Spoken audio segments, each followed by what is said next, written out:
What you remember, we moved to a neighborhood where in Tel Aviv, not too far from a place where I went to high school finally, which was the first Hebrew high school in the world, and I didn't live closer. At that time, we lived very close to that high school, not Herzliya, in the name of Herzl.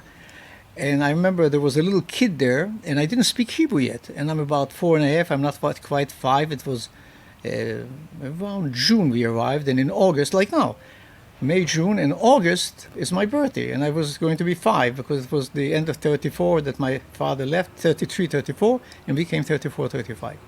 We arrived in 35. And I was born 1930, so I'm going to be 5 years old, but it's the summer. And I don't speak Hebrew. And there was a little kid who was a little chubby, heavy. And I'm playing with this kid who seems a little chubby and is a little bigger than I am. But he uses a language which is different than I have. He speaks Hebrew, and I don't, so I pick up a word here and there.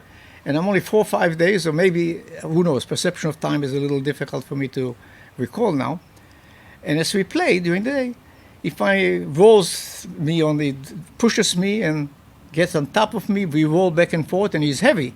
And finally, I'm on my stomach, and he is on me, and he pins me down to the floor. And I feel, oh my God, I hear another story, I tell you another story. I cannot breathe, but I cannot tell him, I can't breathe, I can't breathe. And I feel the perception in my brain, I'm going to die. And I don't know how to say in his language, Hebrew, stop. Los mechup, I say in Yiddish, probably. Something in Yiddish he doesn't get. And I think I'm almost unconscious, and finally rolled over. And that's a memory I have to the present day. So the first time I came close to dying. So then we moved away from that place before the end of the year, beginning of when I was already 5.5, to a neighborhood which was not in Tel Aviv, and that's where I actually ended up staying for the rest of the days in Israel. Where was that? It was called Givatayim. It was a single street that was about 3 miles away, a little less than 3 miles due east from Tel Aviv. Tel Aviv, of course, is on the coast, and it's the plain. It's this flat part of Israel. And as you go from the west to the east, about 2.5 miles, not even that much, 3 miles maximum, then the hills of Judea begin to go up. Well, we lived in a neighborhood where one of the hills, well, it was not there yet, that became a little hilly. It was like 60 meters, which would translate to something like 200 feet above sea level compared to Tel Aviv.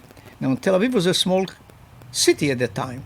The whole population in Israel was, I venture to say, maybe 220,000 people. Because the War of Independence, 1948, I'm talking about 13 years later, it was only 600,000. And people who came from Poland who had money would go on a boat back and forth, and there was the port of, not exactly a port, they built it later on, a place where the boats couldn't actually come because there was no port yet. The harbor had many little boats, and when we came, the boats would go out to the high seas, and you had to go down on a ladder, and they would catch you and drop you on the boat, and then they would row the boat. They didn't have motors for about a mile or two to get to the shore. So you could see the boats waiting for passengers. There were always 2, 3 boats, and we kids would go up to the mountain at the age of 5 and 6 and 7 to see a friend who had the means, and the parents had their elders send them money, or they had enough money to go for a visit to Poland or to other countries of Europe. So we would go up to that hill. And I remember the mountain, Kozlovsky, and we lived right on the foot, very close to it. Yeah, we had to have a place to live. So he bought a piece of land. And they built there a home, which was made, by the way, of wood. It was a wood, like they build them right here, but nothing so sophisticated. And that was cheaper than actually living in Tel Aviv, which was very expensive. In Tel Aviv, they built them much more solid blocks. And there it was just planks of wood. And they used tar paper on the outside to protect you from the cold. Because, but the trouble is when it's tar paper in the summer, it's, God help you, hot. Yeah. The lucky part is that the floors were like little tiles, ceramic tiles, which measure 20 centimeters by 20 centimeters, a little smaller than this one. And the tile, when you wash the floor and it begins to evaporate the water, is cool. So in the summer, I would just sit in shorts and lie on the back right after they would mop the floor, and I would help my mother mop the floor because I loved to just wait for it to dry and then lie on my back. Yeah. That was the air conditioning. I think within weeks or months I already speaking Hebrew. To the point where I started, my father could speak some Hebrew because, and so did my brother, because when you go to the yeshiva, they learn the Talmud, you know some Hebrew. For my mother, it was much more difficult. And they spoke Yiddish and Polish. And I picked up a lot of the Yiddish, a little less of the Polish. But my brother picked up both the Yiddish, my late brother David, and because he was old enough to remember Poland, so he spoke already their Polish. I only picked up a few words here and there, mostly Yiddish, and now it's only Hebrew. I am the one that taught my mother how to speak Hebrew and how to write in Hebrew, because she could write in Polish. Well, David was already 16, going on 17, and we don't have the means. My father didn't come with any money. He just came, worked for a year, saved a little money, sent us tickets, and that was the rest of it. And maybe his mother helped a little bit, but essentially David went to work. Yeah. And he did well in the sense that he had a sense for business. How, I don't know. He became a businessman. So he did well, but he was only 15, 16. Right. The rest is history. He didn't jump into school. No, went straight we into couldn't afford it. business. So The what only one who was, went to school was me. And I taught my mother how to write and read Hebrew, and not in Polish. He decided that he ended up actually in bottles for perfume or anything like that. Initially, he would just buy used ones and get them cleaned, and then they started having a contract with a company in Israel that started making them, and he gave them the business. He was a businessman.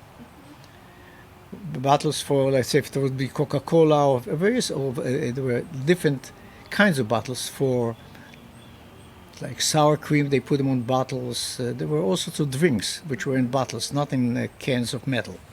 So he got into the business of A business. He was a businessman. recycling bottles, basically. Yeah, right. And then he ended up doing something else, and that's a kind of funny story, which is almost like I'm jumping forward. He was so successful that he finally, my father just had worked whatever he could get to work. My brother, at the age of 20-something, already had a business, and he actually had my father help him.